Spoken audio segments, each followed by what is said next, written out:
Bom dia a todos. Vamos dar início à sessão de hoje. Quem vai apresentar é o Hércules. Vai apresentar cartição em LLA, né, Hércules? Isso. Vamos lá.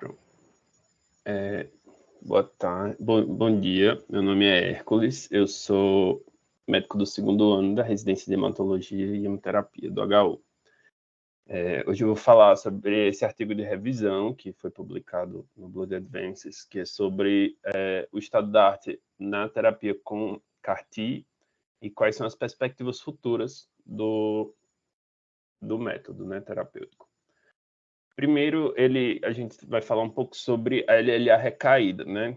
É uma doença de prognóstico bem reservado.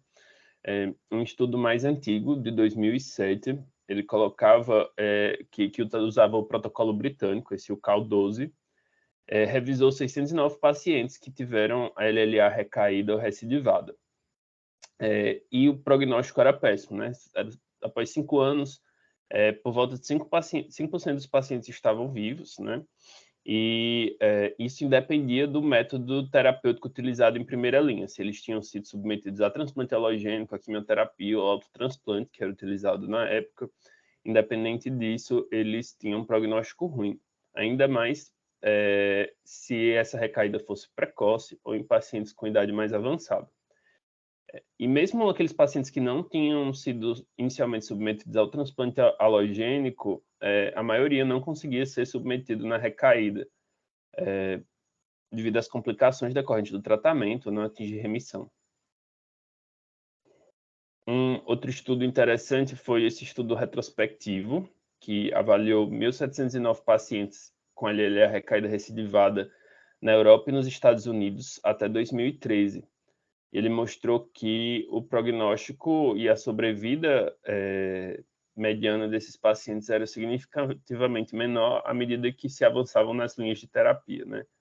Aqui, para ilustrar, os pacientes na primeira linha de tratamento na recaída tinham cerca de 5,8 meses de sobrevida mediana, enquanto pacientes na terceira ou mais linhas tinham 2,9 meses de sobrevida mediana, mostrando que quanto mais esse paciente era submetido à quimioterapia, menor o tempo livre de doença, né?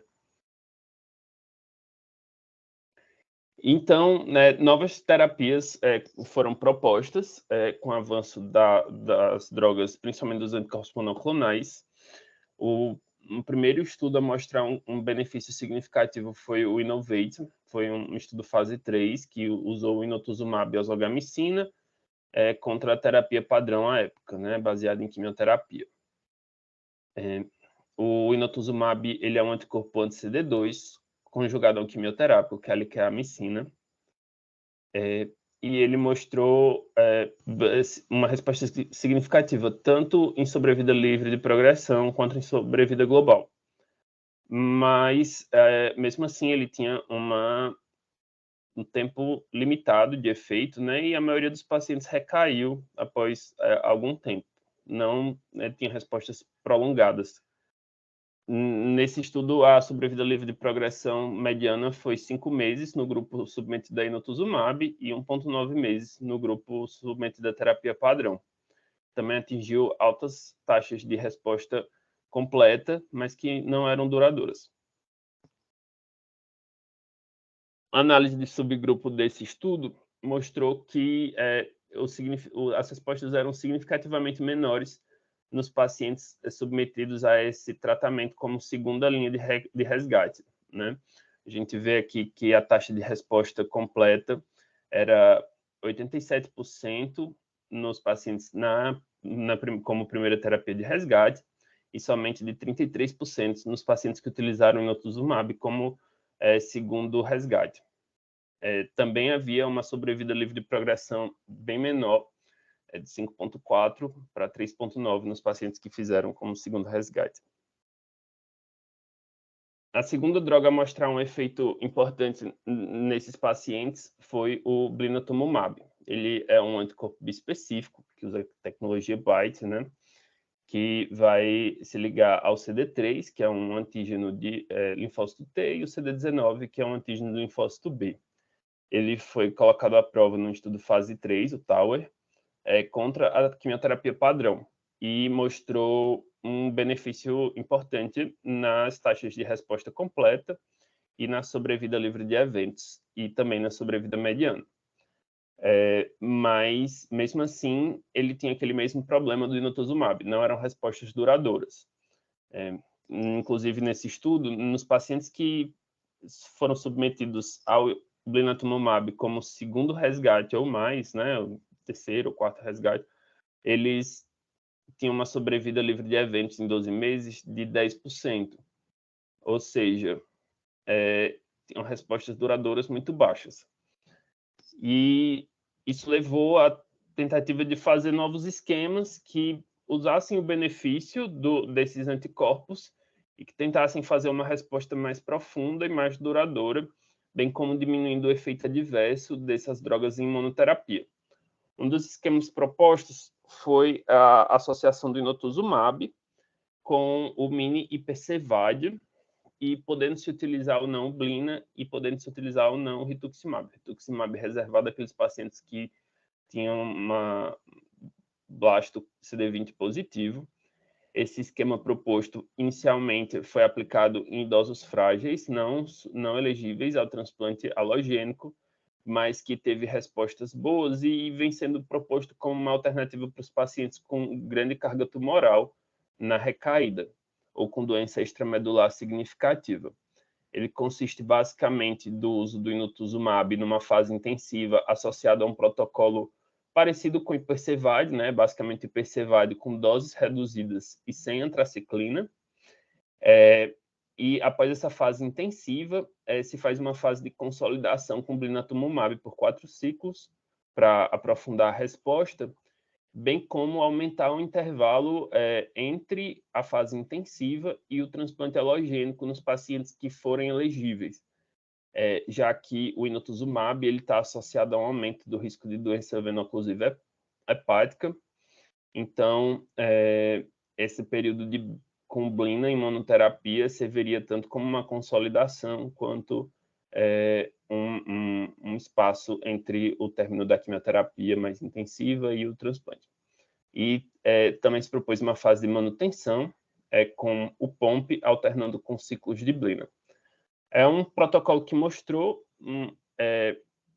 uma resposta significativa, né, na sobrevida livre de eventos, quando comparado ao inotuzumab. Aqui no gráfico a gente vê a comparação dele com o inotuzumab em monoterapia, e que é uma das alternativas para os pacientes que têm grande carga tumoral. No entanto, todos esses protocolos que eu falei até agora, eles tinham um grande problema, que a resposta não é duradoura. Os pacientes acabam recaindo e limitando, e temos um arsenal terapêutico limitado para esses casos. Então, se desenvolveu novas terapias na tentativa de ter uma resposta prolongada e, eventualmente, cura da leucemia, mesmo nos pacientes recaídos, que, durante esses estudos, a gente não conseguia chegar à cura em si. A cura era oferecida somente para os pacientes que eram elegíveis ao transplante alogênico e que tinham uma resposta boa, né? Então, era um grupo muito restrito. E aí se desenvolveu a terapia celular. Vou falar agora um pouco sobre o que é o CAR-T, né? Basicamente, nós vemos na nossa prática clínica que existe um papel da imunidade relacionada ao controle tumoral, né? A vigilância imune, ela impede o desenvolvimento de tumores, e nós vemos isso em dois quadros que são mais ilustrativos, que é o caso dos pacientes com HIV e AIDS, que tem um aumento da prevalência de tumores como sarcoma de Kaposi e linfoma primário do sistema nervoso central e linfomas não Hodgkin de uma forma geral. E nós também vemos no PTLD, que é a doença linfoproliferativa pós-transplante. Esses pacientes submetidos a imunossupressores por tempo prolongado também desenvolvem neoplasias. Esse estudo ele tem no ABAS, o livro de imunologia, que é bem interessante. Esses pacientes foram submetidos à excisão cirúrgica de tumores sólidos, como neoplasia de mama, tumores de pele, e foi quantificado CD3 nas peças retiradas. E foi visto que os pacientes que tinham uma grande quantidade de células CD3 positivas, ou seja, linfócitos T, eles tinham uma sobrevida melhor do que os pacientes que tinham pouco CD3 no local do tumor. Ou seja, existe um papel da imunidade nos pacientes de uma forma geral que controla o avanço da neoplasia. No caso da hematologia, a gente tem confirmação disso na nossa experiência com transplante halogênico, né? Já que os pacientes com GVHD, eles têm uma mortalidade relacionada à recaída menor do que os outros pacientes. A depleção dos linfócitos T leva a uma maior taxa de recaída. Nos pacientes que têm doença, eventualmente têm recaída de doença, DRM positivo, a retirada da imunossupressão e a infusão de linfócitos do doador pode induzir a remissão nesses pacientes mesmo no pós-transplante.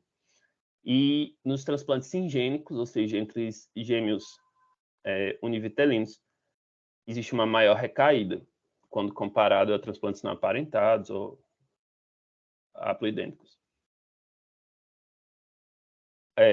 Isso se dá através da ativação dos linfócitos T.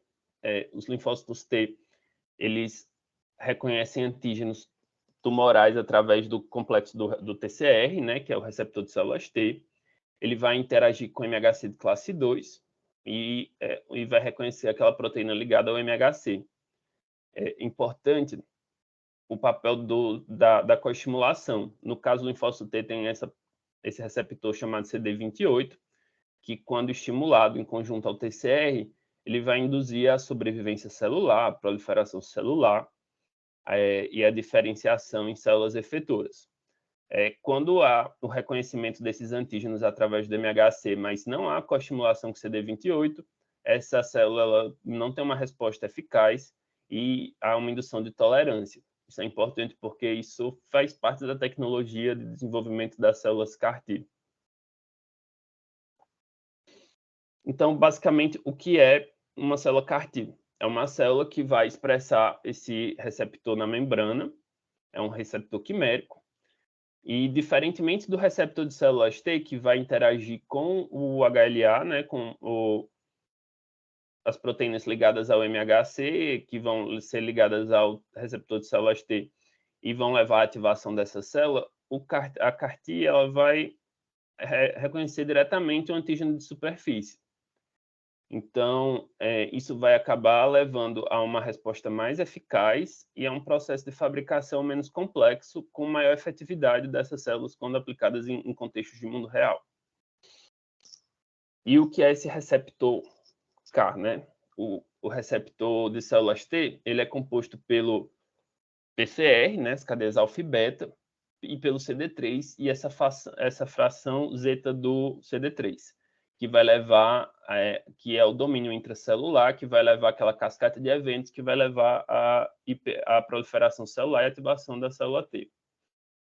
A primeira geração de receptores quiméricos, né, ele tinha uma cadeia única, que é variável e que vai ser responsável por reconhecer o antígeno, e ele era ligado diretamente a essa fração zeta do CD3. E aqui falta aquilo que eu falei antes, a coestimulação. Então, essas células, elas eram bem desenhadas, mas não levavam a respostas eficazes.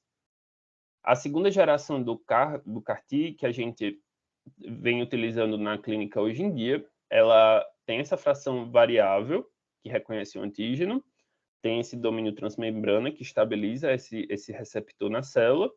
Ela tem uma fração de coestimulação, que pode ser o CD28 ou o 41BB. Existem outros que ainda não têm aprovação, né, para a clínica, mas os produtos atualmente aprovados têm um desses dois fatores de ativação. Nós vamos discutir um pouco sobre eles após. E esses fatores, esses cofatores são ligados à fração zeta do CD3, que vai levar à ativação da cascata de reações que leva à proliferação e à ativação da célula T. Existe também a terceira geração dos receptores quiméricos, que vão expressar os dois domínios coestimulatórios, o CD28 e o 41BB. Eles ainda não são utilizados na prática clínica, né? Os produtos com aprovação são de segunda geração. E como é feito o CAR-T? né? Essa daqui é uma imagem clássica em que mostra o processo que um paciente vai ser submetido a uma leucaférese, vão ser retirados esses linfócitos, que eles vão ser submetidos a um processo de engenharia genética, né? Com a inclusão através de vetores virais do gene responsável por fazer a transcrição desse receptor, o receptor CAR. Essas células vão ser expandidas in vitro e, após isso, vão ser reinfundidas no paciente. Previamente à reinfusão, eles precisam ser submetidos a uma linfodepleção com quimioterapia para que essas células possam ter uma duração mais prolongada no corpo e possam ser mais eficazes. E aí, uma das grandes discussões que se tem hoje é sobre qual antígeno utilizar durante a construção dessas células CAR.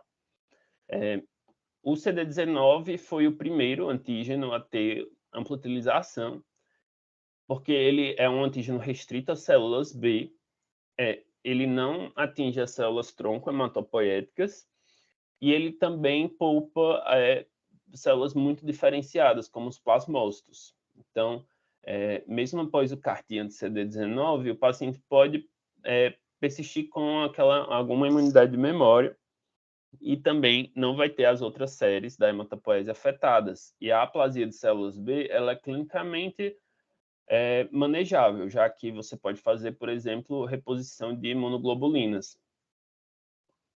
Então, esse foi o antígeno escolhido. Ele também já se havia uma experiência prévia, já que, por exemplo, nós usamos anticorpos bispecíficos contra o CD19, que é o caso do blinatumomab. Foi escolhido como o antígeno a ser utilizado nas primeiras células, e os primeiros estudos foram com ele, tanto no contexto de LLA, quanto no contexto de linfomas B. Hoje a gente vai se deter o estudo dos produtos utilizados em LLA-B. Os primeiros estudos eles foram realizados em adolescentes e adultos jovens, aquele grupo, aquela faixa etária limitada até os 25 anos de idade. E o primeiro trial que teve sucesso foi o Eliana, que utilizou esse CAR-T chamado Tisangenlecleucel, que é abreviado como Tisacel. Ele utiliza como domínio de coestimulação o 41BB. E aí, nesse trial, foram recrutados pacientes entre 3 e 21 anos. Esses pacientes tinham uma LLA recaído refratária, sem uso prévio de anti-CD19, ou seja, não poderiam ter sido expostos a blinatumomab, e eles tinham pelo menos 5% de blastos na medula óssea, ou seja, uma recaída morfológica. Isso é importante lembrar, porque alguns resultados desse trial foram atribuídos a esse critério de inclusão da doença com recaída morfológica. E ele teve um excelente resultado, uma taxa de resposta completa de 82%. Em 5 anos, a gente teve uma sobrevida livre de eventos de 36% e sobrevida global de 55%. Esse segmento pós ficou a critério da equipe clínica, né, e 10 pacientes desses 65 que responderam, eles foram transplantados e tiveram uma boa resposta. Mas um dos eventos que chamou a atenção durante esse estudo é a grande taxa de efeitos adversos, né? A síndrome de liberação de citocinas foi vista em 77% dos pacientes e eventos neurológicos em 40% dos pacientes. De fato, esses resultados não foram reproduzidos nos estudos de vida real. Uma revisão do CIBMTR avaliou 450 pacientes submetidos ao Tisacel no contexto de LLA-B recaído refratária. Esses pacientes tinham 25 anos ou menos. E foi visto que, ao contrário desses 77%, somente 58% tiveram síndrome de liberação de citocina. E a neurotoxicidade foi de 27%, sendo que os eventos graves foram muito mais raros. 10% na neurotoxicidade e 17,8% na síndrome de liberação de citocina. E esse fato realmente se confirmou nos estudos maiores, né? Tem um estudo americano que avaliou esses 185 pacientes entre 0 e 26 anos que utilizaram Tisacel, e eles fizeram justamente essa questão: qual é o impacto da carga tumoral nos resultados dos pacientes submetidos a CAR-T. Nessa linha em azul, nós vemos os pacientes que têm DRM negativa ou DRM positiva com menos de 5% de blastos, ou seja, sem recaída morfológica, quando submetidos ao CAR-T. E na linha amarela, nós temos aquele paciente com alta carga tumoral, que são pacientes com pelo menos 5% de blastos na medula óssea, que foi aquele grupo originalmente estudado no Eliana. E nós vemos que esses pacientes com baixa carga tumoral tanto tiveram uma melhor sobrevida global, como uma sobrevida livre de eventos, uma duração de resposta e uma aplasia de células B mais duradoura. A aplasia de células B ela é utilizada nesses estudos como um preditor de resposta, já que o paciente recaído, geralmente, ele perde a aplasia das células B antes de recair.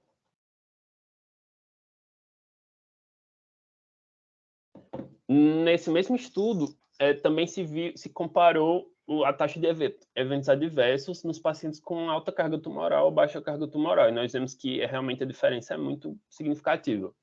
Por exemplo, se analisarmos a síndrome de liberação de citocinas nos pacientes com alta carga tumoral, 34% tiveram eventos grau 3 ou maior, e nos pacientes com DRM negativa, somente 0,4%. A neurotoxicidade da mesma forma, 8,6 nos pacientes com alta carga tumoral e nos pacientes com DRM negativo, 4,3.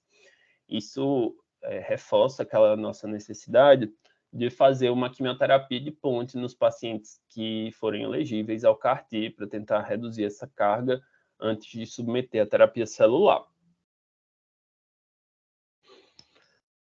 Quando nós vemos esse estudo de fase 1 do NIH, ele utilizou um produto, um CAR-T, que era direcionado a CD19, com coestimulação com CD28, e nós vemos outra informação importante sobre a remissão completa dos pacientes submetidos a essa terapia.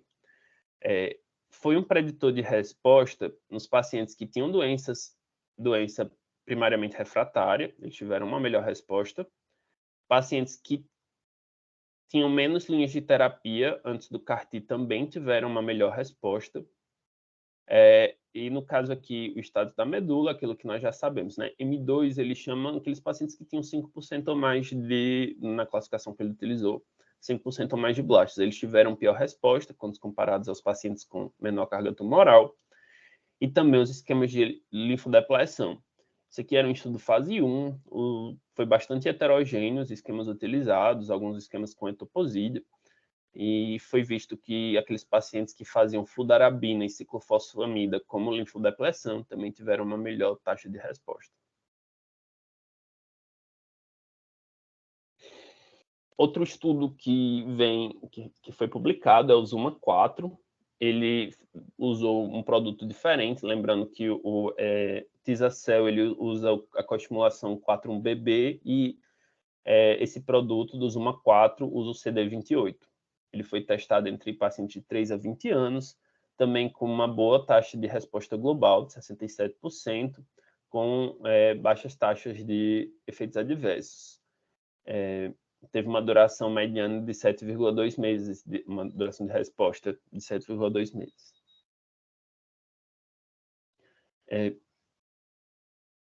Como o próprio nome diz, o receptor de células T utilizado nessa terapia ele é quimético. E um dos fatores associados à perda de resposta no CAR-T é a perda das células B, das células T que foram infundidas. Nesses pacientes, tentou fazer uma fração variável humanizada, né, o CAR-T19, e foi visto que ele tinha uma boa taxa de resposta também. Uma tentativa de aumentar a persistência dessas células em vivo. 74 crianças e adultos jovens foram submetidos, 33 já tinham sido expostos previamente ao CAR-T, e foi visto uma taxa de resposta global de 98% nos pacientes sem CAR-T prévio e 64% nos pacientes previamente expostos. E aqui é interessante ver essa questão da duração das células CAR-T, né? Em 6 meses, 73% dos pacientes sem exposição prévia ainda tinham células circulantes e 52% dos pacientes previamente expostos ainda tinham células circulantes em 6 meses. E agora, voltando, direcionando mais para o nosso público, sobre os adultos. Houveram 2 estudos iniciais, um do Sloan Kettering e outro do Fred Hutch, de fase 1-2, com pacientes adultos com LLAB refratário recaída, e no primeiro estudo, no Sloan Kettering, de 44 anos, e do Fred Hutch, de 39 anos de média, e eles utilizaram produtos diferentes. O Sloan Kettering, com coestimulação com CD28, e o Fred Hutch com 4,1-BB. Esses pacientes tinham múltiplas linhas prévias de tratamento e tiveram boas respostas. No caso do produto com CD28, teve 60% de resposta completa com DRM negativa e uma sobrevida mediana de 12,9 meses.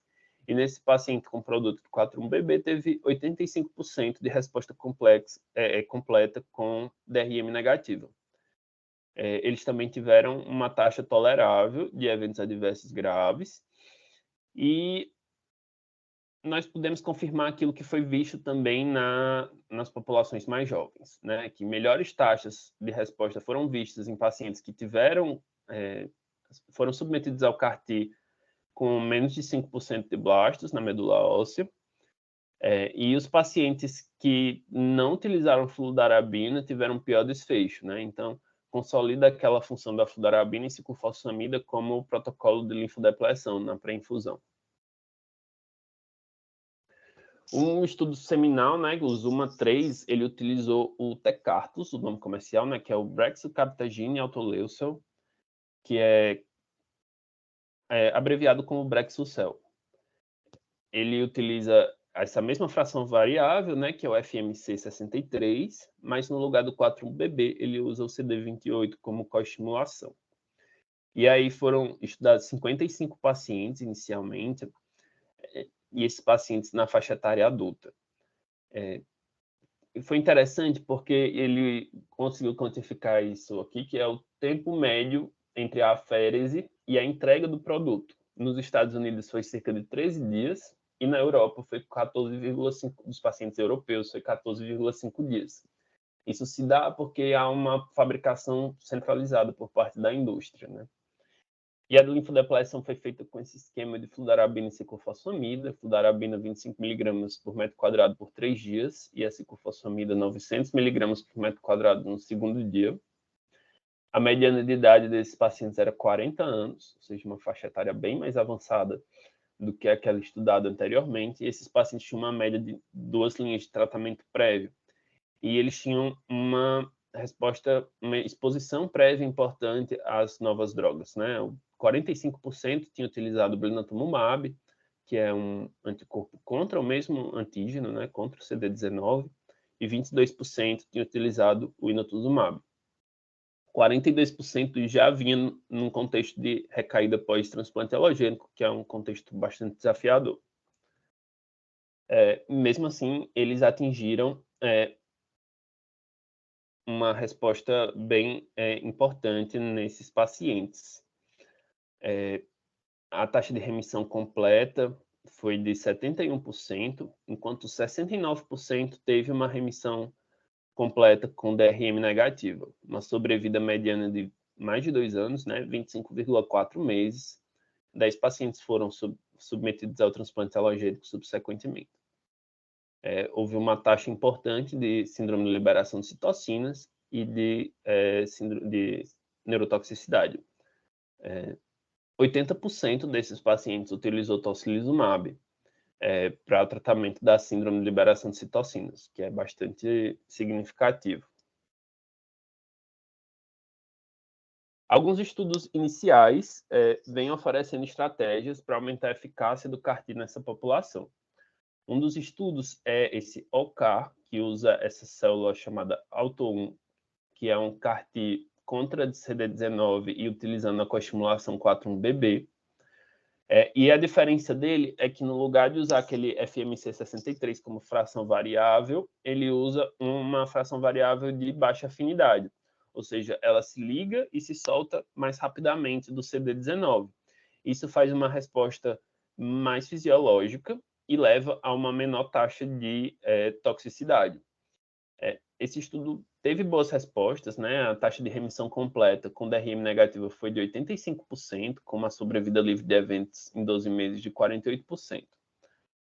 E ele também mostrou uma redução da toxicidade com a síndrome de liberação de citocinas grau 3 ou mais zerada, né? Nenhum paciente dos 20 pacientes estudados tiveram. 55% teve uma síndrome leve, que eu vou mais na frente detalhar o que se trata. E também só 15% desses pacientes teve uma neurotoxicidade grau 3 ou mais, que é um número significativamente melhor do que os previamente vistos.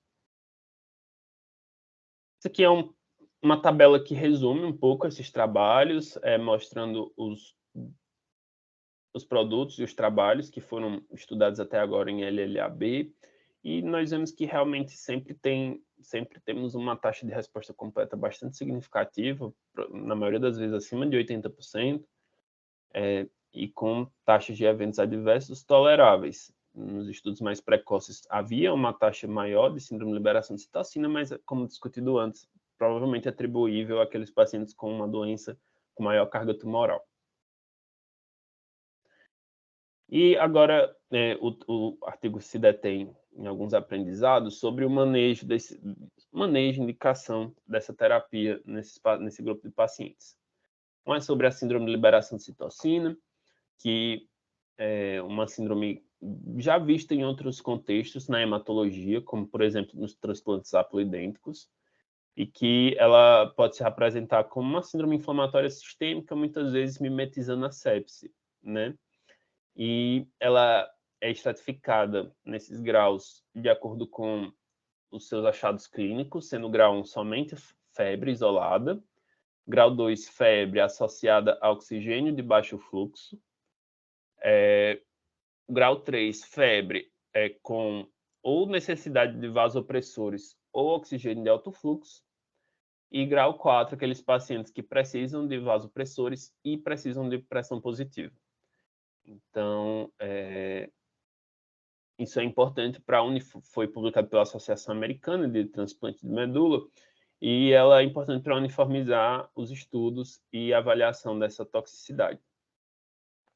Já a neurotoxicidade, que é a síndrome neurológica associada às células imunes, às células efetoras imunes, ela pode ser avaliada através desse score, o ICE, que ele avalia a orientação, e você questiona o paciente acerca do ano, do mês, da cidade onde ele está, do hospital que ele está, a habilidade de nomear objetos, a habilidade de seguir comandos e a habilidade de escrever uma frase.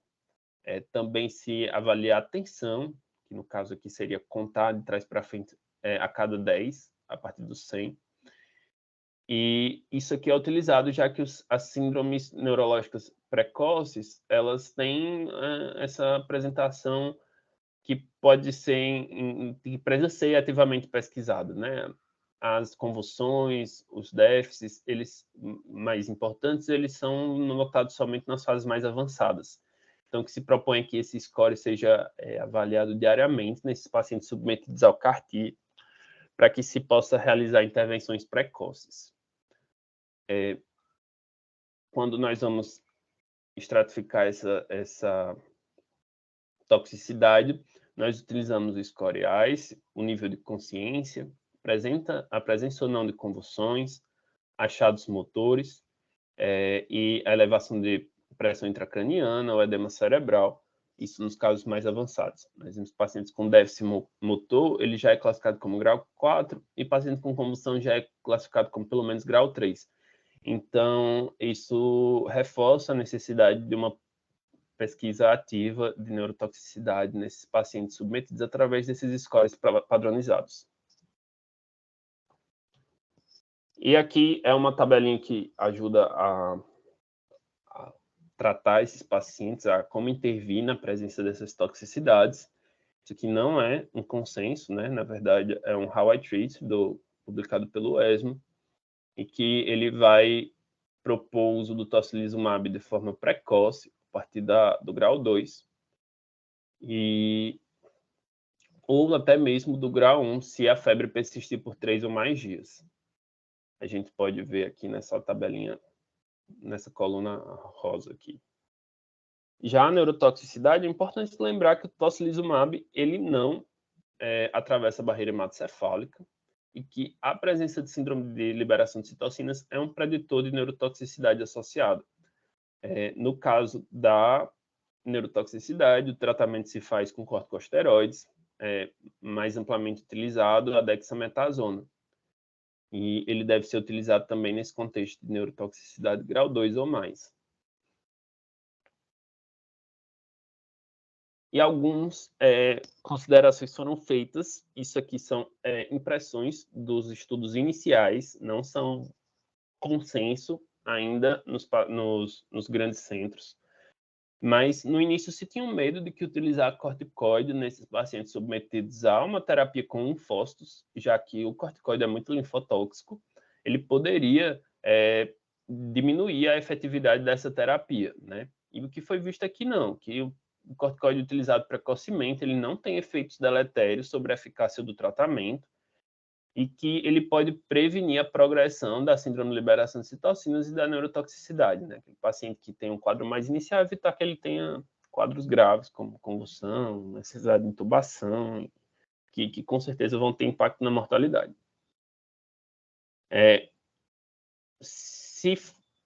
Já existem estudos usando profilaticamente o tocilizumab, o corticoide e o anakinra, que é um antagonista do IL-1, desculpe, mas que ainda não são indicados porque não existem ensaios clínicos randomizados sobre isso. Mas os estudos de fase 1 mostraram ser seguro e não prejudicar a eficácia também.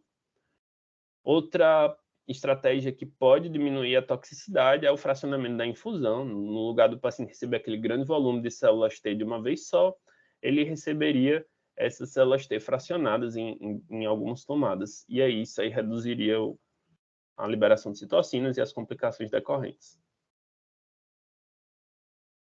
Outro fato interessante é qual seria a eficácia dos pacientes que são submetidos a uma terapia com células T contra CD19, já utilizando previamente um anticorpo específico contra CD19, que é o blinatumomab. Nos pacientes do ZUMA-3, que foi aquele estudo que levou à aprovação pelo FDA do Brexucel, ele mostrou que 45% dos pacientes já tinham recebido blinatumomab, né, como eu destaquei, e que eles tinham, de fato, uma menor taxa de resposta, 60% contra 80% dos demais. No entanto, uma análise multicêntrica, né, de 420 crianças e adultos jovens, um estudo retrospectivo, estratificou esses pacientes em 3 grupos. Os pacientes que nunca receberam blina, os pacientes que usaram blina e responderam, e os pacientes que utilizaram blina e não responderam.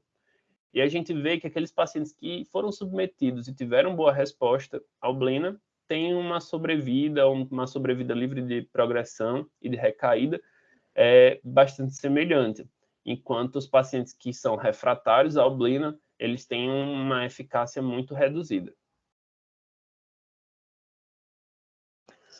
E outra dúvida que ainda existe, bastante polêmico, é sobre o transplante alogênico nesse contexto.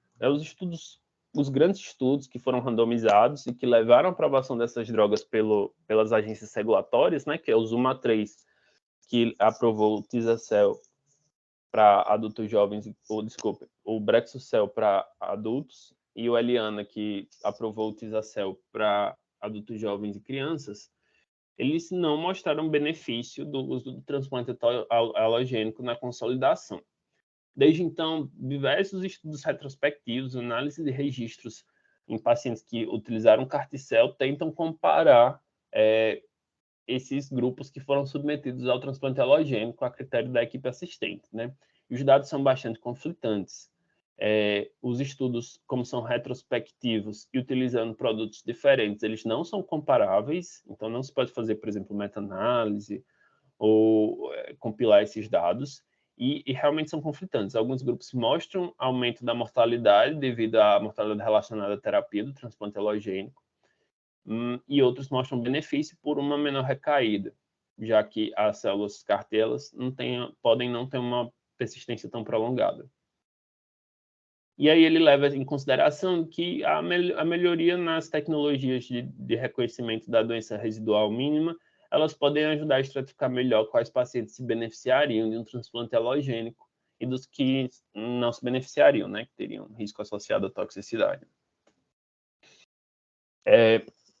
Esses estudos retrospectivos também, eles evidenciaram 2 padrões de recaída pós-CAR-T. Um é chamado a recaída CD19 positivo, que ele provavelmente ocorre pela baixa persistência dessas células CAR. Então, vem se utilizando novas estratégias para tentar aumentar a persistência delas. E alguns dados retrospectivos mostraram que modelos que utilizam 4-1BB como coestimulação, eles têm uma persistência mais prolongada, enquanto os modelos que utilizam CD28, eles têm uma efetividade maior no início, ou seja, tem um maior pico de ação, mas eles têm uma persistência mais reduzida. Então, isso aí foi até levantada a hipótese de que, por exemplo, pacientes que utilizam modelos com 4-1BB não têm benefício de fazer o transplante halogênico, mas que esses dados foram conflitantes também nos estudos. Então, não se pode afirmar isso ainda. E existem as recaídas CD19 negativas, que elas são decorrentes da perda da expressão de antígeno, já que essas células CAR-T, elas fariam uma pressão seletiva sobre o ambiente tumoral e levariam à proliferação dessas células que não expressam CD19. Também pode haver mudança de classe ou mutações genéticas dentro dessas células que levam à perda de expressão desse antígeno. Alguns outros alvos vêm sendo estudados além do CD19. O primeiro deles foi o CD22, que já é utilizado em outros contextos, como, por exemplo, no inotuzumab, e que vem mostrando altas taxas de resposta completa e nesses estudos iniciais houve benefício do transplante halogênico. Lembrando que esses pacientes já são mais tratados, né? Os pacientes que foram recrutados no estudo do CAR-T contra o CD22 são pacientes que já tinham sido expostos ao CAR-T contra o CD19. Então, talvez nesse contexto, o transplante halogênico realmente tenha um benefício. Produtos humanizados do CD22, do CAR-T contra o CD22 também estão em estudo atualmente. Outra proposta é fazer um ataque simultâneo a vários antígenos, né? Já existem estudos de fase 1 fazendo infusão sequencial, ou seja, você recebe o CAR-T contra o CD19, em seguida o CAR-T contra o CD22, por exemplo. Existem produtos celulares cuja fração variável faz uma ligação sequencial, ou seja, a mesma fração, o mesmo receptor, se liga no CD19 e no CD22. E esses estudos ainda vêm mostrando alta eficácia, mas são estudos de fase 1 ainda. Então, eles devem ser amplamente testados antes de aplicação clínica. Outros alvos vêm sendo estudados, como o CD38, BAFF-R, CRLF2, CSPG4, mas que também são estudos in vitro ainda, sem aplicação clínica. Aqui é um resumo dos trabalhos que vêm utilizando alvos além do CD19, ou mais comumente a associação do CD19 e CD22, que vem mostrando altas taxas de resposta, né? Alguns com 100% de remissão completa, com boa sobrevida livre de leucemia, mas que ainda são estudos fase 1, 2. Não há estudos comparativos nessa população. Outra ideia para se aumentar a eficácia do CAR-T, né, é o uso do CAR halogênico, ou seja, você faria a coleta de linfócitos T de um doador saudável, submeteria essas células T à terapia, à modificação genética para a expressão do receptor quimérico, e depois infundiria no paciente com a leucemia recaída. Os casos halogênicos, eles teriam a vantagem de uma disponibilidade imediata, porque alguns pacientes podem não esperar aqueles 15 dias necessários para a confecção do CAR-T, para a manufatura do CAR-T, né? E existe um risco teórico, na verdade, um risco significativo de GVHD, que é um grande limitante nessas terapias, já que você está infundindo diretamente um linfócito T de um doador, que não é compatível HLA, né? Lembrando que isso aqui são doadores voluntários. Já no autólogo, você tem uma eficácia clínica já bem estabelecida, uma persistência prolongada dessas células T, que são células T do próprio paciente, não tem risco de GVHD, existem o risco das toxicidades, mas que elas são conhecidas como on-tumor, off-target. Não, on-target, off-tumor, no caso. Ou seja, são ou seja, a droga está fazendo o seu papel, mas com efeito adverso relacionado às citocinas liberadas, diferente do GVHD, né, que o paciente está fazendo um efeito off-tumor, né, está atacando células saudáveis. E contra, nós temos o caso da infusão, o tempo entre a leucaférese e a infusão, a necessidade de uma quimioterapia de ponte entre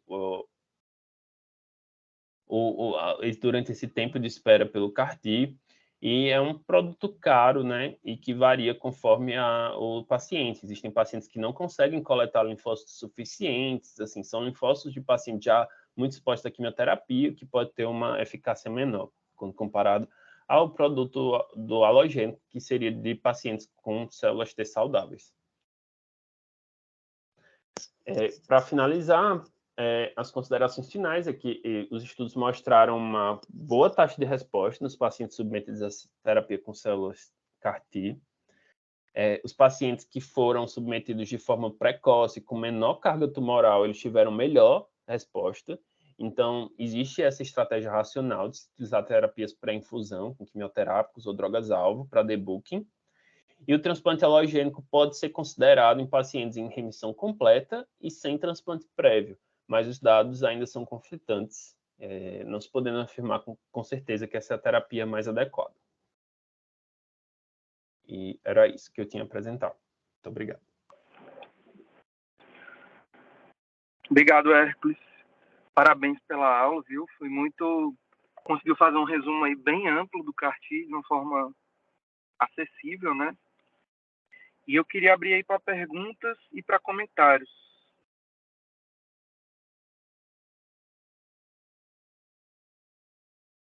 Quem quer perguntar alguma coisa ou comentar?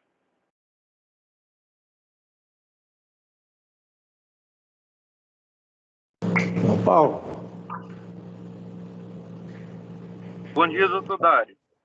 João Paulo, eu queria fazer um comentário, mas é mais na parte do diagnóstico, tá entendendo? Alô? Oi, doutor Dário, estamos ouvindo o senhor. Está ouvindo? Não. Para o diagnóstico da LLA, na prática, a gente sabe que o mielograma, né, que é muito melhor para o diagnóstico do que na própria biópsia óssea. Porque você sabe muito bem, você tem os detalhes das alterações. Por exemplo, na biópsia óssea, eu não consigo ver, por exemplo, aqueles vacúolos intracitoplasmáticos que a gente pode observar em alguns casos de LLA, né? E também grânulos, né? Em alguns tipos a gente vê grânulos azurófilos que só podem ser vistos, né, no mielograma. Por exemplo, na leucemia que tem a translocação 922, é descrito na morfologia a presença às vezes, de grânulos azurófilos ou de vacúolos intracitoplasmáticos, né? Eu me lembro de um caso, inclusive, que foi até pensado em Burkitt, porque inicialmente a célula do mielograma tinha vacúolos intracitoplasmáticos. E o Burkitt apresenta isso, nessa característica dele, que você tem vacúolos intracitoplasmáticos. Mas aí a gente tem o recurso na prática da imunohistoquímica, né? O Burkitt não expressa o TDT, por exemplo, que o linfoblasto expressa. Então, isso é um comentário que eu queria fazer no diagnóstico. E outra coisa é o seguinte, em crianças, às vezes, não no quadro ainda de leucemia, o linfoma linfoblástico, às vezes, apresenta lesões ósseas. E em crianças, o diagnóstico diferencial, em alguns casos, o linfoma linfoblástico expressa, por exemplo, o CD99, que é expresso no sarcoma de Ewing. Então, eu me lembro bem quando eu estava no ICC, para a gente afastar sarcoma de íon, você usa o exemplo TDT, que o sarcoma de íon não expressa. Então, essas coisas são interessantes na prática, porque são células imaturas. Quando você tem uma célula imatura, é muito difícil, só no aspecto morfológico, né? E alguns casos, por exemplo, de linfoma, leucemia, na LLA, que tem uma apresentação, por exemplo, linfonodal, você pode ter apresentação de nódulos. Tem que ter muito cuidado, porque o linfoma folicular apresenta-se também de aspecto nodular, o linfoma folicular clássico, né? Como também nós temos uma entidade nova, né, que é o linfoma que se origina do centro folicular de células helper, células CD4, que é a linfadenopatia angioimunoblástica, né? Então, a gente tem que usar a imunistoquímica e para ter, assim, uma ajuda no diagnóstico. E outro aspecto é o seguinte, na biópsia, aí poderia ter uma importância maior nos casos de leucemia hipocelular, né? Dá mais na mieloide do que na linfóide. Na linfóide é menos frequente. Aí, nesses casos, a presença do blasto no sangue periférico pode ser baixa, né? Ou talvez nem é presente. Aí a biópsia óssea com o estudo imunistoquímico, aí tem uma importância muito grande para a conclusão diagnóstica, né? E alguns casos também que se apresentam com mielofibrose. Eu me lembro também de outro caso de LLA que o paciente apresentou-se com um quadro de panstopenia. Eu me lembro que foi até enviado inicialmente para o Hospital São José, porque pensou em Calazé. Ele tinha hepatosplenomegalia e tinha um quadro de panstopenia. E era um paciente que estava com um quadro já com muito blasto, né, na medula óssea. Aí foi importante, né, a biópsia com o mielograma. Então, lembrar que célula blástica imatura, na prática, o diagnóstico é difícil, a gente tem que contar com o mielograma, né, e com a imunistoquímica, além da citogenética, é claro, para a melhor definição diagnóstica. Era isso que eu queria esse comentário. João Paulo, obrigado, viu? A gente que agradece, doutor Dário. Obrigado aí pela presença na sessão e pelos comentários, né, do senhor. Sempre muito importante um diagnóstico adequado, né, para a gente poder tratar bem, né, o paciente, começar certo para terminar certo. Alguém quer comentar? Coisa? Algum residente quer falar?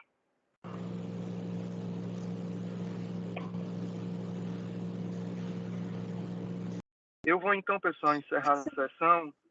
Pois não, doutora Thaís? Não, eu ia fazer uma pergunta. Pode perguntar. Comentou sobre os efeitos, né, as colaterais, as toxicidades, e sobre a síndrome de liberação de citocinas, né, que acaba sendo mais comum nos pacientes que têm uma carga tumoral maior, né? E aí, na prática, hoje em dia, né, para fazer o CAR-T, a gente acaba tendo algum critério para elegibilidade de pacientes que tenham uma carga tumoral menor por conta desse risco ou não? Porque ele falou mais, assim, é mais para recidivados e refratários, né? Mas eu não sei se a gente acaba levando em consideração na prática ou não, por conta do risco. Quer responder, Hércules?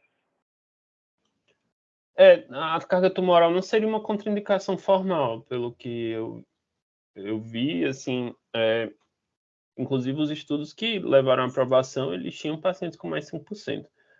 O que se recomenda é que você faça uma terapia ponte nesses pacientes, seja com blina, o inotuzumab, ou então aquela combinação inotuzumab e percevalho, mini percevalho, para tentar reduzir a carga tumoral, mas não seria só o fato do paciente ter recaída morfológica, não seria contraindicação ao CAR-T. E aí os efeitos adversos são manejáveis, né? Ele faz tocilizumab, dexametasona, e para tentar ter uma resposta melhor. E eu acho que a gente tem que também pensar na prática, né, que o CAR-T, diferente de outras terapias, ela não está na nossa mão agora, né? Um paciente recidivado, ele vai ter um gap aí dele coletar o linfócito T autólogo, criopreservar, enviar para o centro de manufatura, manufaturar o CAR-T, ele voltar, fazer uma linfodepleção com ciclofosfamida e fludária e infundir, né? Isso aí pode durar algumas semanas. Então, às vezes, você é obrigado a fazer alguma terapia ponte, até porque são doenças agudas, né? Que progridem rapidamente. Mas eu também, até onde eu saiba, a carga tumoral não é um fator limitante para o CAR-T-cell. Isso vale para outras doenças, né? Para o mieloma, para o linfoma, né? Então, inclusive, a escolha da terapia-alvo tem que ser levada em consideração, porque hoje em dia, com os anticorpos biespecíficos, o alvo da terapia ponte pode ser o mesmo alvo do CAR-T, né? E você aumentar o risco de escape antigênico, né? Que é um dos problemas do CAR-T, que é responsável pela recidiva, né? Então, eu acho que o Hércules fala muito bem, resumiu muito bem aí os estudos, fez uma ótima revisão, inclusive falou até das perspectivas futuras, né? Hoje em dia se estuda muitos domínios pós-estimulatórios, né? A gente sabe que esses domínios são importantes, como o Hércules falou, para a persistência da CAR-T, né? Ativa, tentando reduzir a recidiva, e também o domínio pós-estimulatório está associado à toxicidade, né? Então, hoje em dia se estuda cada vez mais esses domínios, e as novas perspectivas são o uso do CAR-T com mais de um alvo, né? A mesma CAR-T atingir mais de um alvo, diminuindo esse escape antigênico. E a outra questão, obviamente, no mundo inteiro, é o custo, né? A gente teve recentemente a precificação do CAR-T da Kite, né, que é o Yescarta, passa de R$2 milhões, né? Um tratamento de CAR-T. Então, além do custo, que ainda é muito impactante, mesmo para países desenvolvidos, né? Estados Unidos e Europa, então até eles reclamam do preço, né? Disso daí, você tem esse custo extremamente elevado. E hoje em dia, um outro problema é a produção de vetores virais, né? A gente não tem uma quantidade de slots de vetores virais para a quantidade de pacientes que teria demanda de CAR-T. Então, apesar de ser uma terapia muito promissora, a gente ainda vai esbarrar em diversos problemas de acessibilidade, né? Como o custo e a própria disponibilidade do procedimento. Então, pessoal, vou encerrar a sessão. Se ninguém tiver mais nenhuma pergunta, agradecer e parabenizar de novo o Hércules. Paulo, Foi na área. eu queria só perguntar ao Hércules, porque ele falou aí que houve uma perda do antígeno CD19. Eu queria só perguntar, Hércules, se é possível saber se ela foi definitiva ou foi temporária, porque eu tive um caso, um paciente que tinha um linfoma CD20 positivo, era linfoma B, e ele foi tratado com rituximab. Aí ele foi feito uma nova biópsia para reavaliação, ainda tinha infiltração após o tratamento, só que eu fiz a imunistoquímica e deu negativo CD20. E eu tinha um controle ao lado. Eu disse, poxa vida, está funcionando o CD20 que eu tenho um controle. Então esse negativo aqui é verdadeiro. Só que depois ele fez uma nova biópsia, uma terceira biópsia, e o CD20 deu positivo. Então, mostrou aí que a perda desse CD20 foi temporária e não definitiva. Eu queria só te perguntar se é possível, nesse caso aí, falar sobre a perda, se é definitiva ou temporária. Doutor, assim, são relatos de casos, né? Esses casos que houve perda da expressão do CD19, são séries de casos, na verdade. E, na verdade, não existe uma uniformidade no mecanismo, né? Existe essa proposta de pressão seletiva ou de mutação genética nessas células. Pelo que foi descrito, eles consideraram uma perda definitiva. Eles não tentaram reavaliar a CD19 no futuro, né? Eles fizeram outros alvos terapêuticos. Não sei se a sobrevida desses pacientes com LLA permitem, assim, que ele venha ter uma terceira recaída novamente com esse antígeno que foi perdido. Mas essa informação não ficou muito clara nos estudos. Obrigado. Pessoal, então, bom dia a todos, né? Bom feriado aí amanhã, para quem vai descansar, para quem vem trabalhar também. E vou encerrar a sessão aqui pela adiantada hora, agradecer aí o Hércules e finalizar a sessão. Bom dia. Bom dia.